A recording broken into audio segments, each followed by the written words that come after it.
Vous avez probablement vu passer sur Internet cette photo-là. On voit un soldat israélien en train de vandaliser une statue de Jésus-Christ. C'est une photo qui a été prise au Liban, qui a circulé énormément sur les réseaux sociaux, qui a été condamnée aussi à l'étranger, au Liban bien sûr, en Israël également.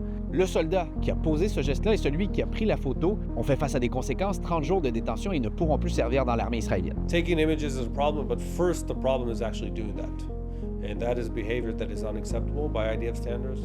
We have soldiers from all religions in the IDF, Jews, Christians, Muslims, Druze. This is unacceptable behavior, but it's also expected from other soldiers around if they see that type of behavior to stop that. Cela dit, c'est pas la première fois que des photos ou des vidéos dans lesquelles des soldats israéliens se mettent en scène circulent et choquent sur les réseaux sociaux. On l'avait vu notamment lors de la guerre à Gaza. On a vu, par exemple, des soldats se moquer de Palestiniens ou détruire des mosquées ou des infrastructures civiles. Il y a des ONG qui surveillent ce qui se publie sur les comptes de ces soldats israéliens qui montent des dossiers. Et d'ailleurs, c'est déjà arrivé que des plaintes soient déposées à l'étranger pour ces comportements-là, même pour des présumés crimes de guerre.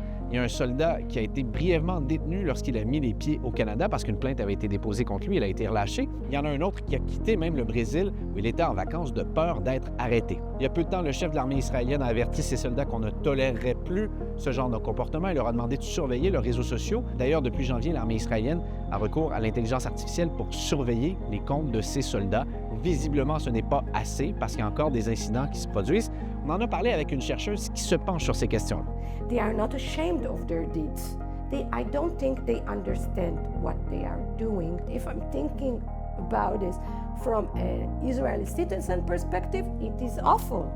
To my image, to the Israel state image. L'autre question qui est soulevée par toute cette histoire, c'est bien sûr ces photos, on les voit, elles sont partagées, elles circulent.